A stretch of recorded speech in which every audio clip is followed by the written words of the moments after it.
All right, guys, we're out of school for a week. Now, I know some of you are going, yay! I'm kind of doing a little yay too because I like the time off, but we still have some learning to do. So I'm going to go ahead and I'm going to be uploading a few videos here and there that you can get an opportunity to go check out, as well as our Google Classroom, get some assignments on there, and we'll see what happens. But what I thought I'd do right now is I figured what we'd do, and I know it's backwards, but we're going to continue with our Number the Stars. And I'm going to go ahead and read a chapter so you can keep up with this. This will be our next chapter in our book. Now, if you remember, once again, we are continuing on with the Holocaust. We're talking about a time where they're living with German soldiers everywhere they go. Anne Marie and Ellen, they know, they're scared, they understand it. Kirsty, who's only 5 years old, she doesn't quite get it. She's just used to it. She's used to these people that are around with the guns and the weapons. That's why she was very brave when she went up to him and the little soldier started playing with her hair and she's like, stop that! Like smacked his hand. Like everybody else was like, oh my gosh, she just hit the soldier. Kirsty was just sticking up for herself. We finished chapter 6, which was, we finished chapter 7, which was called The House by the Sea, where we went back to where Anne Marie's mother and family grew up, right near the ocean, which was directly across from Sweden. You'll remember that all the way on the other side of Sweden, other side of the water was where Sweden was. And we talked about Ellen, how Ellen, she doesn't know where her family is. She doesn't 100% know or understand why the Germans are doing what they're doing, why they're being so mean, why they're making the choices that they're making. Neither does Anne Marie, for that matter. But the good thing is that they're kind of sticking together to try to get through this. And I love that Anne Marie's parents are doing the same thing, that they've brought Ellen in and made her part of that family. One of the most powerful lines, I think, was when the father said, girls, I used to have 3 daughters, and now I do again. I mean, that had to have let Ellen know that she was loved. But we are going to read chapter 8. Chapter 8 is not going to be the happiest chapter, I don't think, because the title is There Has Been a Death. So here we go, chapter 8. Through a haze of dreams, Anne Marie heard Hendrik rise and leave the house, headed for the barn with his milking pail at daybreak. Later, when she woke again, it was morning. She could hear birds calling outside, one of them close by the window in the apple tree, and she could hear Mama below in the kitchen talking to Kirsty. Ellen was still sound asleep. The night before, so shortened by the soldiers in Copenhagen apartment, it seemed so long ago. Anne Marie rose quietly so that she wouldn't wake her friend. She pulled on her clothes and went down the narrow curved staircase to find her sister kneeling on the kitchen floor trying to make the gray kitten drink water from the bowl. Silly, she said. Kittens like milk, not water. I'm teaching this one new habits, Kirsty exclaimed importantly, and I've named him. His name is Thor, the god of thunder. Anne Marie burst out laughing. She looked at the tiny kitten, shaking her head, irritated at the wet whiskers as Kirsty kept trying to dip his face into the water. God of thunder? I don't think so. He looks as if he would run and hide if there was even a thunderstorm. He has a mother someplace who would comfort him, I imagine, Mama said. And when he wants milk, he can find his mama. Or he could go visit the cow, Kirsty said. Although Uncle Hendrik no longer raised crops on the farm, as his parents had, he still kept a cow who munched happily on the meadow grass and gave a little bit of milk each day in return. Now and then he was able to send cheese into Copenhagen to his sister's family. This morning, Anne Marie noticed with delight Mama had made oatmeal, and there was even a pitcher of cream on the table. It was a very long time since they had tasted cream. At home, they had bread and tea every morning. Now, boys and girls, again, during this time, they didn't have all the foods that we we probably don't think about it, but the foods that we get every single day, they didn't have. Like, they really learned to like and respect the food that they had, especially when it was gone. Now, Mama followed Anne Marie's eyes to the pitcher. Fresh from Blossom this morning. Hendrick milks her every morning before he leaves for the boat. And, she nodded, there's butter too. Usually not even Hendrick has butter, but he managed to save a little bit this time. Save a little bit from what? Anne-Marie asked, spooning oatmeal into her floured bowl. Don't tell me the soldiers are trying to, what's the word? Relocate the butter as well? She laughed at her own joke. But it wasn't a joke at all. Though Mama laughed ruefully. They do, she said. They relocate all the farmers' butter right into the stomachs of their army.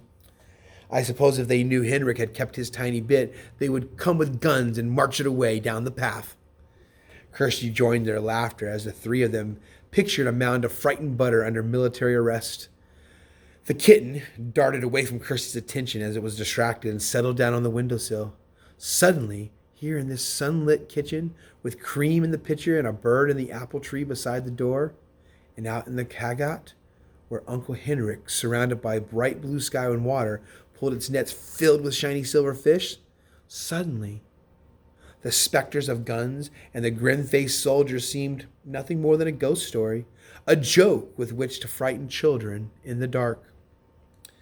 Ellen appeared in the kitchen doorway, smiling sleepily, and Mama put another floured bowl of steaming oatmeal on the old wooden table. "Cream?" Anne-Marie said, gesturing with a grin. All day long, the girls played outdoors under the brilliant, clear sky and sun. Anne-Marie took Ellen to the small pasture beyond the barn and introduced her to Blossom, who gave a lazy, rough-textured lick to the palm of Ellen's hand when she extended it timidly. The kitten followed them and scampered about and chased flying insects across the meadow. The girls picked armfuls of wildflowers, dried brown, now by the early fall chill, and arranged them in the pots and the pans and the pitchers until the tabletops, and put them on the tabletops, were crowded with, made them with bouquets. Inside the house, Mama scrubbed and dusted, tisting at Uncle Hendrick's untidy housekeeping. She took the rugs out to the clothesline and beat them with a stick, scattering dust into the air. "Oh my, he needs a wife," she said, shaking her head, and attacked the old wooden floors with a broom while the rugs aired. "Just look at this," she said, opening the door to the little old formal living room, which was hardly used, had a bunch of old-fashioned furniture. "He never dusts." And she picked up her cleaning rags. "And Kirsty, come here," she added. "The god of thunder made a very small rain shower in the corner of the kitchen floor. Please keep an eye on him, will you?" Late in the afternoon, Uncle Hendrick came home. He grinned when he saw the newly cleaned and polished house, the double doors to the living room wide open, the rugs were aired, and the windows were all washed. "Hendrick, you need a wife," Mama scolded him. Uncle Hendrick laughed and joined Mama on the steps near the kitchen. "Why do I need a wife when I have a sister?" he asked in his booming voice. Mama sighed, but her eyes were twinkling. "And you need to stay home more often to take care of the house. That step over there is broken, and over there is a leaking faucet in the kitchen, and," Hendrick was grinning at her, shaking his head in mock dismay, "and there are mice in the attic, and my brown sweater has a big moth hole in the sleeve, and I don't wash the windows. Soon," they just kind of laughed all together.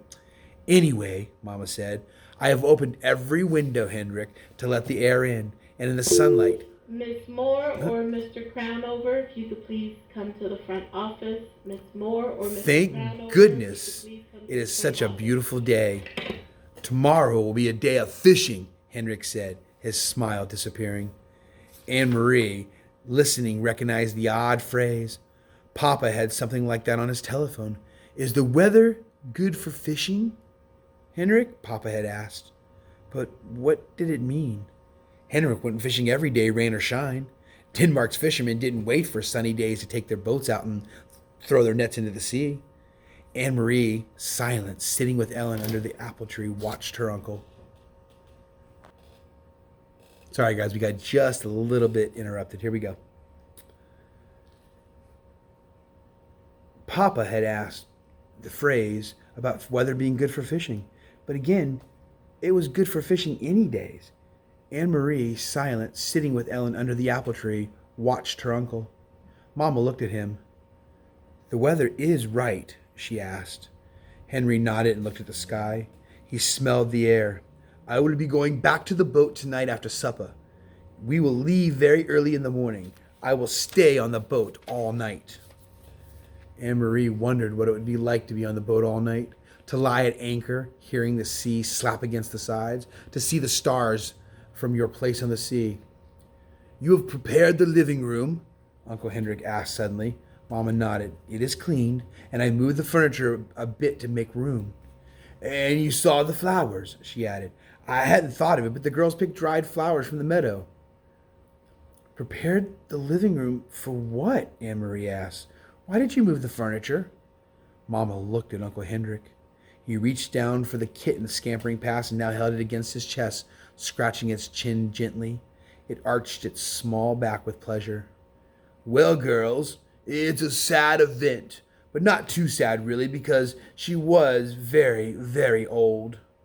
There has been a death, and tonight your great Aunt Bertie will be resting in our living room, in her casket, before she is buried tomorrow. It is the old custom, you know, for the dead to rest at home and their loved ones to be with them before the burial. Kirsty was listening with a fascinated look. Right here? Here? Where I'm sitting? A dead person here? Oh! Anne-Marie said nothing because she was confused. This was the first she had heard of death in her family. No one had called Copenhagen to say that they had been a death. No one had seemed sad. And most puzzling of all, she had never heard the name before. Great Aunt Bertie? Surely she would have known if she had a relative by that name. Kirsty might not. Kirsty was little and didn't pay attention to such things, but Anne-Marie did. She had always been fascinated by her mother's stories of her own childhood. She remembered the names of all the cousins, the great aunts and uncles, who had been a tease, who had been a grouch, who had been such a scold that her husband had finally moved away to a different house, though they continued to have dinner together every night. Such wonderful, interesting stories filled with colorful personalities of her mother's family. And Anne-Marie was quite certain, though. She said nothing. She knew there was no great Aunt Bertie. She knew she didn't exist. Very interesting, boys and girls, that we went from a chapter that we thought was all about death, and maybe it's not. Like, what I'd like you to do right now is I want you to make a good, solid inference. Like, use what we've just read. What do you think the death is really about? Do you really think there is a great Aunt Bertie? Or do you think there's a little something else to this? We'll pick up our story again sometime next week. I'll give you another chapter of it. Chapter number 9 might help you with your inference a bit. It's called, Why Are You Lying?